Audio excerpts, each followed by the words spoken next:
Illana Burk, CEO of Your Life's Workshop, coach to entrepreneurs and solopreneurs across dozens of industries, and host of Good Business.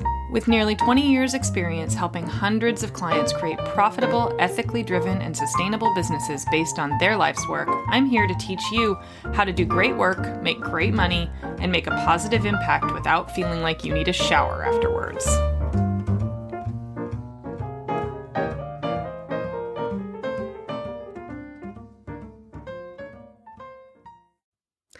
Hi, everybody, and welcome back to the Good Business Podcast. I'm your host, Illana Burk, and I am delighted to have you here with me today.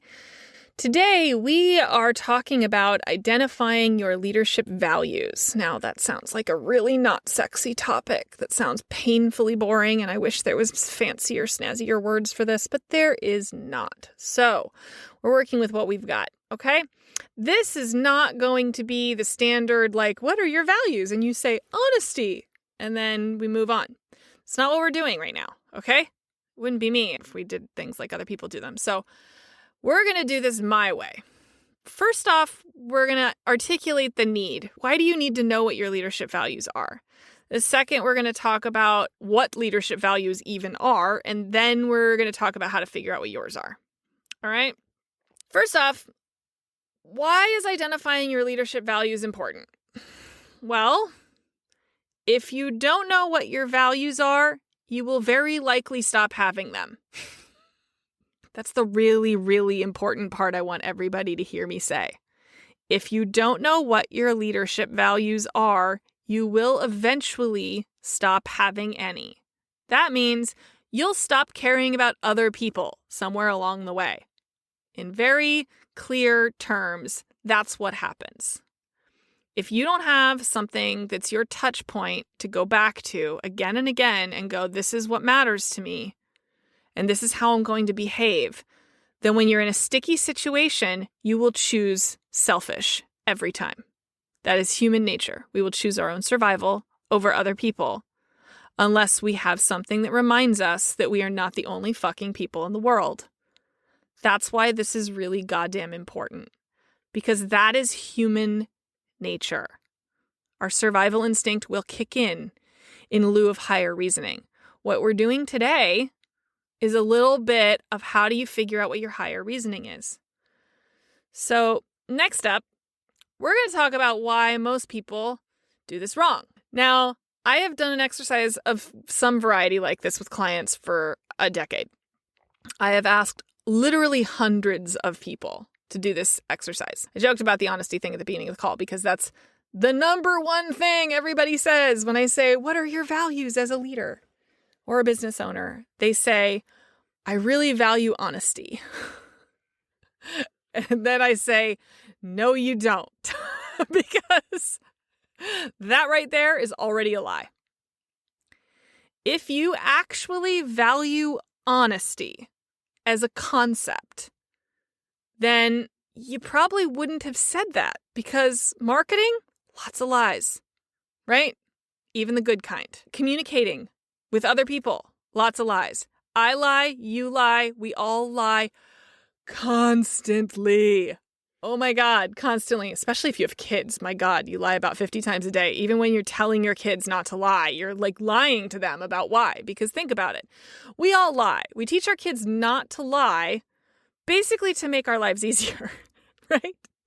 Because we can't ascertain what's going on if they think it's okay to lie to us. But then they get to adulthood and everybody fucking lies. Everybody. We lie when we say we're sick and we actually want to go to a concert. We lie when we say that we're too tired. We lie. Like, we just lie, okay? So can we all accept that we have automated responses to questions like this that are fucking untrue? Because if that was actually a value that you held dear, then your answer would look something like, I value when someone shoots from the hip and calls it like they see it and doesn't guard my feelings, because that's what real honesty feels like. But you don't value honesty because most of us can't handle that. I've got a pretty thick skin, but I don't really love it when my husband tells me that I did something he did not enjoy. None of us do. Most of us are pretty insecure right under the surface. So we don't really value honesty. We value having people around us who will guard our feelings a little bit, tell us the truth when we really need to hear it, and be there for us to soften the blow in a million tiny ways when we can't really hear them. So you got to start getting more fierce about what's true for you. When we think about what do we value, it's probably a shorter list than you realize. For me, I actually really value good intentions. I value people who are trying to do a good thing and doing everything they can to follow through on it, right? So it's good intentions plus. You can't just have good intentions, obviously. But I value somebody who is patient with themselves. I definitely value patience. I value a forgiving spirit. I value effort. I value people who are capable of being extremely realistic, while optimistic at the same time. I value whimsy highly. I value the internet. That sounds really funny, but it's more like I value the times we live in because it makes the kind of life I want to have possible. When I was a child, I couldn't have possibly dreamed up a life like I have now, right? I couldn't have conceptualized sitting around in my pajamas recording a podcast and getting accolades and success for it. I didn't know that was a dream, right? We live in amazing times. Fucked up ones too, right? But amazing times. I value people who can see the dark and the light. That's what realism is to me. You know, we think about realism as sort of dark, you know? Like, I'm a realist. It's usually the guy who's the biggest jerk, right? But I value people who see things realistically, which is more nuanced, I think, where it's good, it's bad, it's light, it's dark. We are complexities and we are multitudes. So when you stop and think about what you actually value, I bet it's different than those surface-based answers of I value honesty and empathy and people who care about others. Yeah, but do you? Because think about that for a minute, okay? People who care about others, that's another one that I get a lot.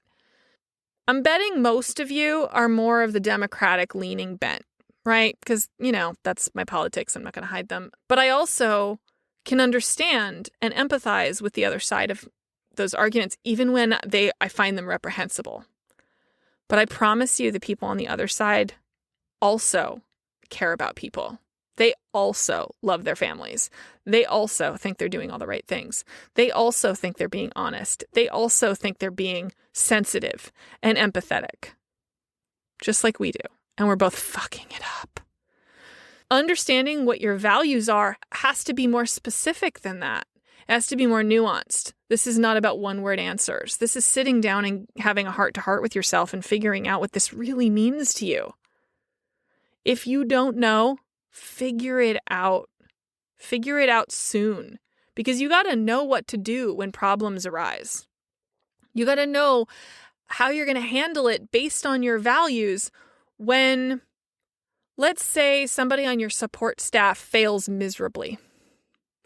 But you really love them and you really think they're great and, you know, they're like your friend and the boundaries have been crossed and everything's blurry.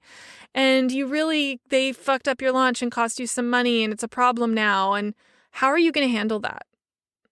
What does understanding mean to you? Do you turn into a crazy person and like, it's, you know, we're best friends until you fuck up. And then now I, you know, wish you dead and I'm going to talk to you in that voice. Like, I really understand, but I just really needed you to get this done on time. And they're like, but my life is falling apart and I'm getting a divorce and my kid is sick and the sky is falling, right?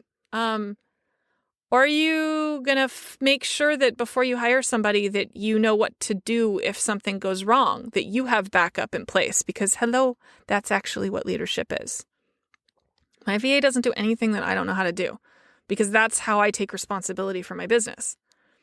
I make sure that if her world collapses, that my world doesn't. That's my job as a leader. It might make my life really fucking miserable for a couple of weeks, but it means that things don't fall apart, and I don't blame her for that. because it's fundamentally my responsibility to jump in on things. That's one of my core leadership values, is making sure that I have my ass covered, right? That's my value as a leader, so that when something like that happens, I can treat her with all the support and respect she needs. It's a skill though, man. You have to try it out again and again and again. And you have to play out scenarios in your head of, okay, here's some common stuff that happens in business. What am I going to do in this situation? What am I going to do in that situation? What am I going to do when someone starts espousing how wonderful I am and I think that they are reprehensible? What am I going to do then? What am I going to do when someone promotes my work and I am mortified because I think their politics are terrible? What am I going to do when someone asks for my endorsement and I think that they're not worthy of it? What am I going to do in real life situations based on my values? If you don't have answers to that now, I promise you're going to fuck it up later. So my challenge to you today is work on figuring out what your values are.